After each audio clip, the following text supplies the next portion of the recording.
Amigas y amigos, como es de público conocimiento, a raíz del procesamiento del soldado Leonardo Vidal por la muerte en 1972 del ciudadano Nelson Berreta, el senador Raúl Lozano, miembro del partido Cabildo Abierto, ha presentado un proyecto a los efectos de lograr o establecer en el ámbito jurídico una amnistía, que significa perdón, que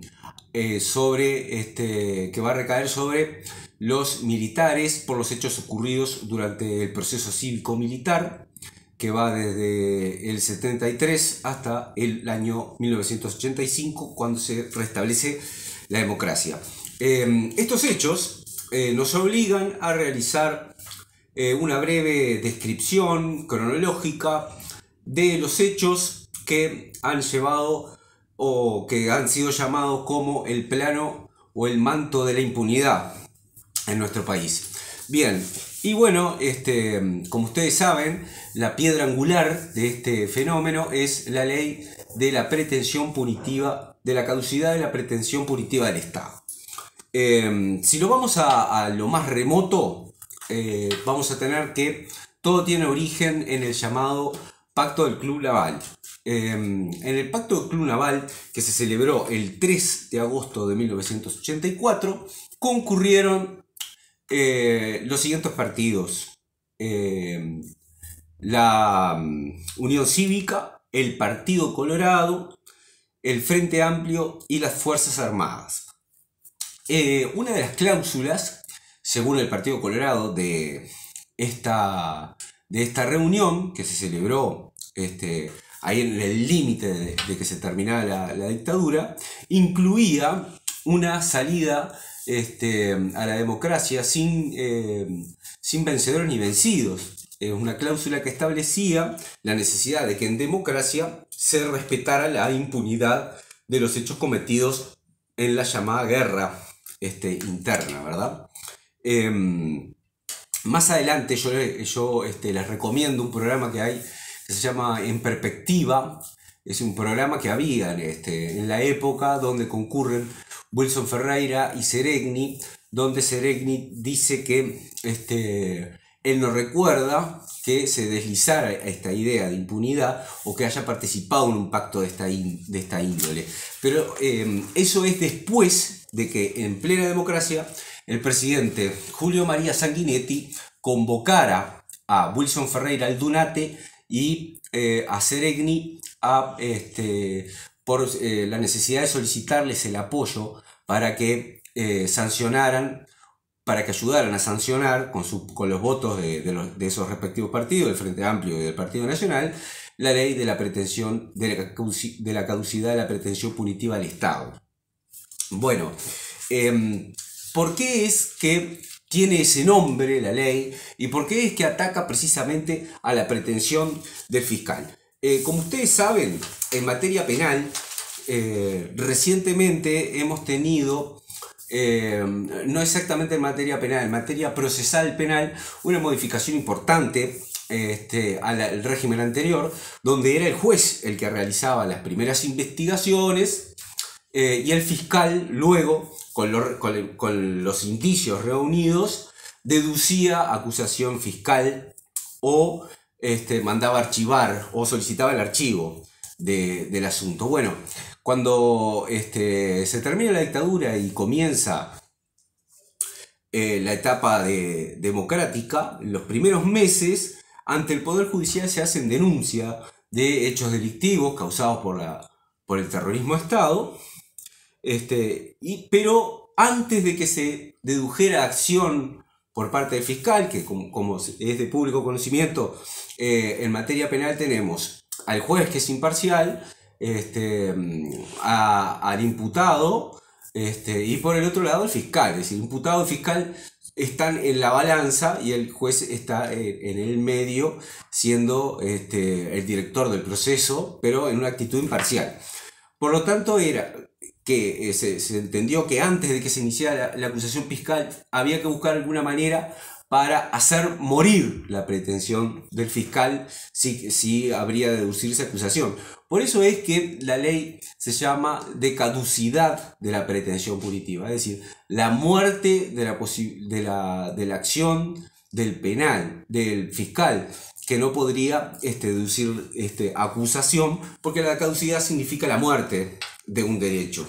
Es por eso que lleva ese nombre y es por eso que tenemos que hacer una reflexión de por qué era que había una necesidad de que se sancionara esta ley. Había necesidad de que se sancionara esa ley porque habían cosas que se iban a descubrir y que iban a hacer que esas conductas sean encajadas en tipos penales y donde iba a haber evidentemente privación de libertad para los militares que hubieran cometido delitos durante la dictadura. Es por eso, porque si no hubiera pasado nada durante la dictadura, no habría una ley de caducidad de la pretensión punitiva. Eso es importante retener porque es algo que está muy ligado a la cuestión actual de la amnistía. Pero eso lo vamos a ver al final. Me interesa ir detallando algunos aspectos cronológicos. Por ejemplo, esa ley de caducidad de la pretensión punitiva del Estado lleva el número 15.848 y es del 22 de diciembre de 1986. Después tenemos, cronológicamente, dos sentencias de la Suprema Corte de Justicia, una del año 88 y una del año 89, que no hacen lugar a la inconstitucionalidad de esta norma, de la ley de la caducidad de la pretensión punitiva del Estado.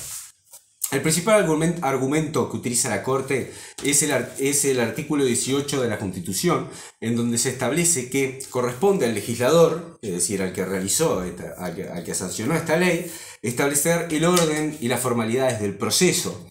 Entonces, bajo ese argumento consideró que la ley esta era constitucional. Otro fenómeno, dos fenómenos importantes se producen en el año 2009. Primero, que se plebiscita junto a las elecciones de noviembre del 2009, se plebiscita la posibilidad de incorporar una norma a la Constitución que anulara a la ley de la pretensión punitiva del Estado. Y también tenemos en ese mismo año la sentencia 365 del 19 de octubre del 2009, donde la Suprema Corte de Justicia por primera vez considera inconstitucional la ley de la caducidad de la pretensión punitiva del Estado. La razón es que la ley viola la separación de poderes establecida en la Constitución. ¿Y esto por qué? Porque supedita la acción del Poder Judicial y en todo caso primero la del fiscal, siempre y cuando el Poder Ejecutivo lo autorice. Lo que quiere decir que se pone al Poder Ejecutivo por encima de la jurisdicción, es decir, por encima del poder que la Constitución originariamente le atribuye a los órganos del Poder Judicial. Es un argumento muy importante y de todas maneras es un argumento correcto. Después, fíjense que tenemos la intervención de la Corte Interamericana. Esto es muy importante que lo vayamos reteniendo, porque se trata precisamente de un organismo internacional que tiene origen en un foro internacional y tiene origen en el derecho internacional público, es decir, en esa rama del derecho que tiene por objeto las relaciones entre los estados y las relaciones entre los estados y las asociaciones de estados. Este fallo de la Corte Interamericana se contextualiza en el caso Hellmans, donde la Corte Interamericana condena al Estado uruguayo y lo habilita para investigar respecto a los hechos que condujeron a la muerte que se ventilaba en ese proceso. Entonces, en el mismo año 2011, para evitar los efectos de la prescripción de los hechos cometidos, los hechos delictivos presuntamente delictivos realizados en la dictadura, para que no prescriban, el Parlamento aprueba la ley 18.831 el 27 de octubre del 2011, donde expresamente se establece que los delitos cometidos en la dictadura son crímenes de lesa humanidad y por lo tanto son imprescriptibles. A mí me interesaría en este caso citar expresamente una norma que está establecida en el Estatuto de Roma, que es precisamente la que define qué son crímenes de lesa humanidad y cómo nosotros estamos desde el punto de vista del Estado obligados a aplicar esta norma y los hechos que constituyen crímenes de lesa humanidad. Se entenderá por crímenes de lesa humanidad cualquiera de los siguientes cuando se cometan como parte de un ataque generalizado o sistemático contra una población civil y con conocimiento de dicho ataque. Miren cuáles son los hechos que se consideran crímenes de lesa humanidad: el asesinato, el exterminio, la deportación o traslado forzosa de personas, la privación de libertad, la tortura y la violación y la desaparición forzada. Bueno, las Fuerzas Armadas, la verdad que fueron bastante eficientes en cometer en todos estos delitos, ¿no? Retengamos que esta es una norma derivada de un foro internacional, es decir, pertenece al derecho internacional público y no al derecho interno de nuestro país. Esto va a ser importante para las conclusiones finales. En el año 2013 tenemos el primer fallo de la Corte que considera inconstitucional la ley 18.831, que establecía que precisamente los crímenes cometidos durante la dictadura eran crímenes de lesa humanidad. La Corte considera inconstitucional esa ley por la siguiente razón. En el derecho civil no habría inconveniente en que una norma fuera retroactiva, porque la norma que establece la irretroactividad de las leyes es el Código Civil, cuya naturaleza es de ley, es decir, no es ni la Constitución ni es un decreto. El Código Civil es una ley gorda y llena de artículos, pero sigue siendo ley. Por lo tanto, el artículo 14, que dice que las leyes no tendrán efecto retroactivo, puede ser derogada por cualquier otra ley que diga que tiene efecto retroactivo. De hecho, por ejemplo, las normas de previsión social tienen efecto retroactivo y no afectaría la seguridad jurídica. Sin embargo, las normas en materia penal necesariamente tienen que tener efecto hacia el futuro. ¿Por qué? Porque imagínese, usted realiza un acto que hoy se considera lícito, no le pueden decir mañana que ese acto que usted realizó hoy era ilícito. Es decir, no puede tener efecto hacia el pasado. Por lo tanto, consideró que esta ley 18.831 era inconstitucional. Eso consideró la Corte. Bien, luego de este año 2013 tenemos fallos errantes, algunos que no consideraron, con distintas integraciones la Corte, ¿no? Ha considerado que no es inconstitucional esta ley, la 18.831, hasta el año 2017, donde invariablemente la Corte se ha pronunciado por la inconstitucionalidad de esta ley. Antes de pasar a las conclusiones más profundas, me gustaría decir que se ha perdido en muchas ocasiones la oportunidad de derogar lisa y llanamente la ley de la pretensión punitiva del Estado, que está vigente. ¿Y esto por qué? Porque no existe diferencia en la Constitución entre leyes ordinarias y leyes referendadas. Porque sería inconsistente que una ley, por más refrendo que tenga, por más apoyo de la ciudadanía que tenga, que no pudiera ser modificada. Porque fíjese, se puede modificar la Constitución, más se puede modificar una ley que tiene un grado menor. Para salir de este conflicto, cuando hay dos normas, por ejemplo una norma que dictamos hoy, que el Parlamento sanciona, estableciendo la derogación de la ley de caducidad de la pretensión punitiva del Estado, o sea, una ley actual y una ley anterior, como las dos son normas de la misma fuerza y vigor, ambas son leyes, el principio es que la lex posteriori derogat la ley anteriori. Simple como eso, la ley posterior deroga la anterior. O sea que cuando la Constitución no distingue entre leyes ordinarias y leyes referendadas, el intérprete no debe distinguir. Esa es una máxima del derecho liberal que se podría haber aplicado en cualquier momento. Esa es mi humilde opinión. Se podría haber derogado en todas estas oportunidades. Bueno, en vez de haber dicho que haber sancionado una ley interpretativa de estos hechos. Bueno, me interesa ahora realizar algunas conclusiones personales. Y bueno, la primera es que precisamente, volviendo al principio, ¿por qué es que se necesita la ley de la pretensión punitiva del Estado? Porque si no se hubiera sancionado esa ley, se iban ¿a qué? A procesar militares, ¿verdad? que hubieran cometido delitos. La necesidad de establecer la caducidad de la pretensión del fiscal es porque si no hubieran hecho caer, no hubieran dado muerte a la pretensión fiscal, se hubieran descubierto hechos delictivos. Bueno, hoy en día, ¿cuál es el motivo, el espíritu de Cabildo Abierto al proponer una ley de amnistía? Que es de un grado superior, es decir, de mayor relevancia que una ley de caducidad de la pretensión punitiva del Estado, que la verdad que es original en todas partes del mundo. En eso la verdad que somos también originales, en la forma como hemos establecido la impunidad.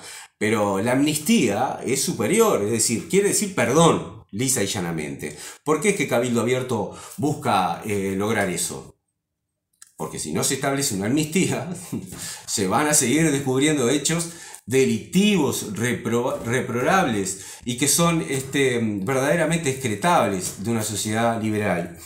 Esa es la primera conclusión, en el motivo de la necesidad de que cierto sector de nuestra población que convive con nosotros siga pensando en que se debe pasar un manto de olvido, se debe echar un manto de olvido a esos hechos. ¿Por qué? Porque hay hechos ocultos que ciertas personas los conocen y si el Poder Judicial sigue investigando, lo va a descubrir.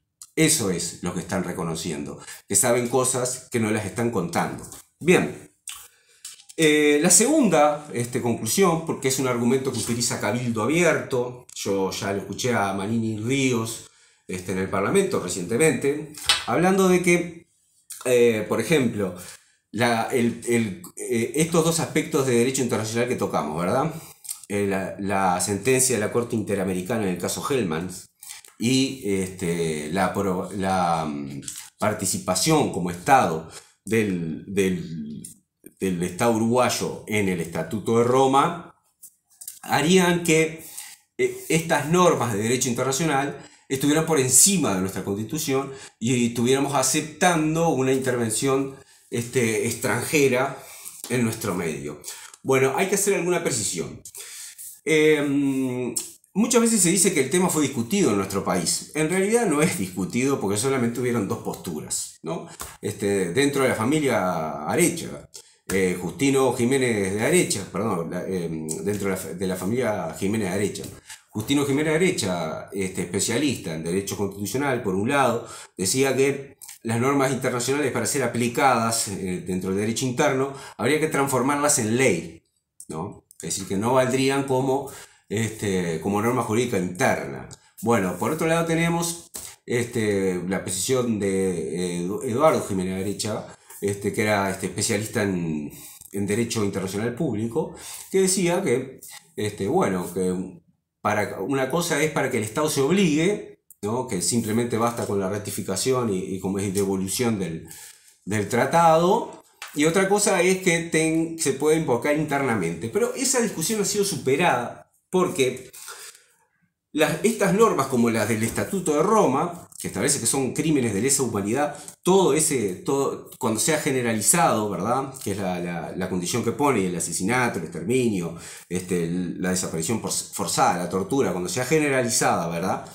pueden ser invocadas porque existe una nueva rama de derecho que se llama el derecho de los derechos humanos, que puede tener un pie en el derecho internacional y un pie en el derecho interno, y que por más que estén establecidas en normas internacionales, cuando establecen derechos subjetivos pueden ser invocadas por cualquier habitante una vez que sea aprobada por el Estado en el que habita.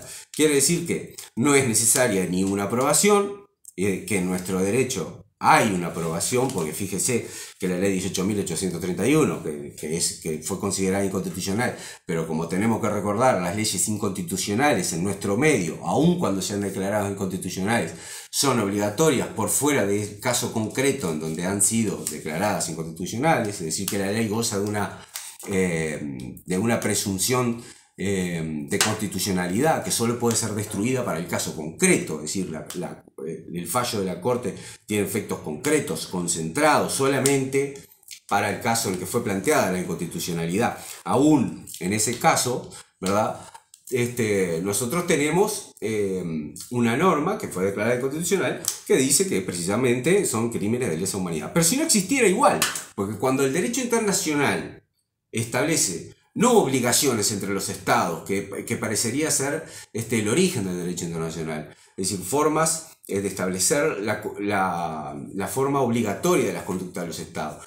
Pero cuando existe ya un derecho cuyo objeto es derechos subjetivos relacionados con la dignidad mínima del ser humano, que lo establecen pactos internacionales, como el Pacto San José-Costa Rica, como la propia Declaración de los Derechos del Hombre y del Ciudadano, en 1789, podrían ser invocadas en ausencia de una ley interna, porque precisamente establecen derechos subjetivos.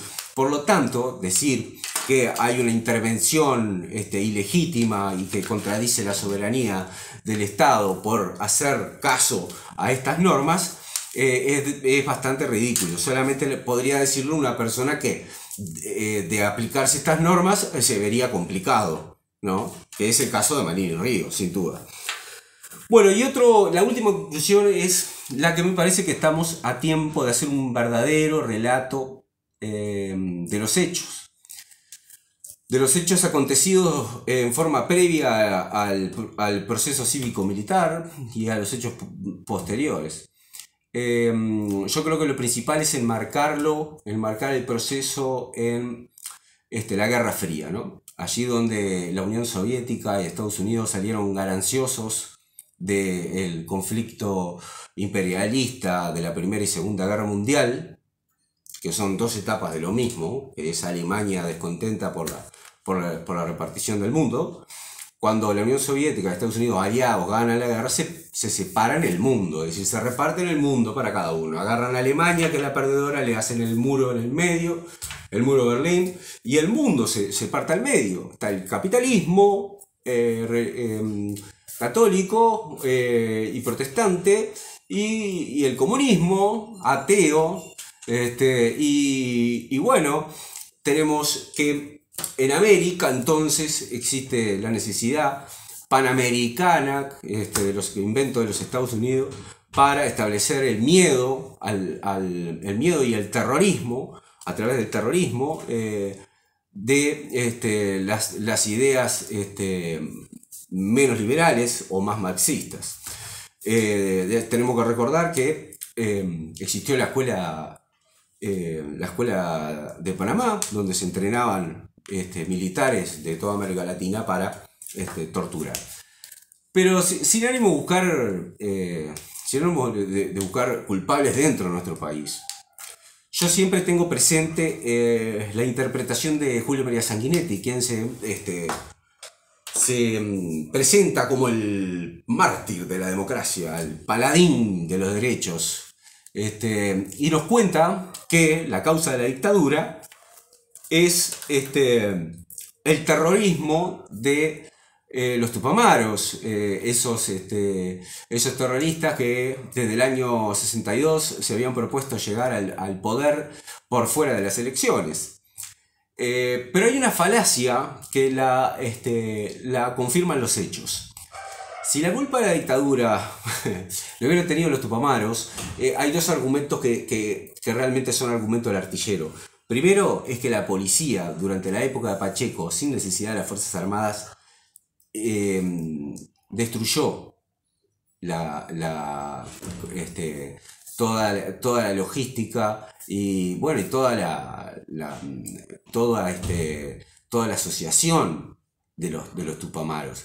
Realmente estaban todos presos cuando sobrevino las elecciones fraudulentas del 71, donde ganó Juan María Bordaberry las elecciones, a la postre el dictador a partir de 1973. Quiere decir que no había terroristas cuando se dio el golpe de Estado. No existían más los Tupamaros. Y otro argumento es que si la culpa de la dictadura lo hubieran tenido los Tupamaros habrían causado la dictadura de Videla en Argentina, la dictadura de Pinochet en Chile, y eso no fue así.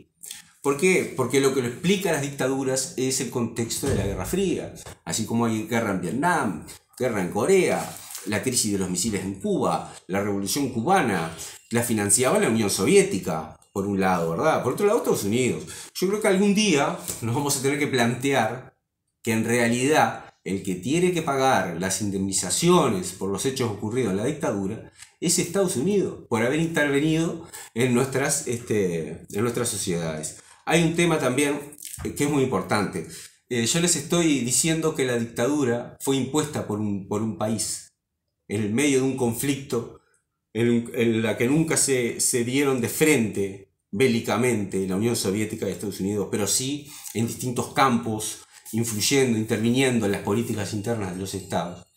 Y eso es un hecho de la realidad, eso sucedió, es fácil de comprobar que todas las dictaduras americanas estaban reunidas en planes, como por ejemplo el Plan Cóndor, por ejemplo que la policía haciéndose pasar por grupos paramilitares causaron la muerte de Selmar Michelini, Gutiérrez Ruiz y otros dos ciudadanos uruguayos en Argentina. Bien. Eso es un hecho de la realidad. También sucedió, no pudo haber sido causado por un grupo de improvisados como eran los Tupamaros. Recordemos que, siendo un poco más profundo, tenemos la visita de Damitrioni, ¿no? Ese ciudadano norteamericano que había venido a enseñar a torturar a los militares uruguayos. Yo pienso que tenemos que dejar el discurso de la búsqueda de los culpables dentro de nuestras latitudes, pero sin embargo me parece que es profundamente que va en contra del ciclo de la reconciliación social, buscar formas de impunidad. Yo creo que bien se podría legislar para conocer los hechos y no para buscar culpables, que tendría que ser el verdadero punto de partida. Y siempre tratando de dar una explicación contextual, porque el país no se explica desde el país. Todos los fenómenos históricos de nuestro país tienen un encauzamiento, una contextualización en el mundo internacional, la historia universal. No se explica el neovallismo de Luis Valle-Verre si no se entiende la Segunda Guerra Mundial. No se entiende la Revolución Oriental si no se entiende que Napoleón invadió España y entonces muerto el perro se acabó la rabia, como decían en el Congreso de Mayo, ¿sí? El 25 de mayo en Argentina. Bueno, hasta ahí entonces las conclusiones sobre estos hechos. Espero que les haya servido para tener una perspectiva un poco más global del asunto. Y bueno, si es así, quedo conforme. Bueno, les agradezco los comentarios que me puedan hacer. Y bueno, ha sido un gusto darles mi opinión respecto a este tema.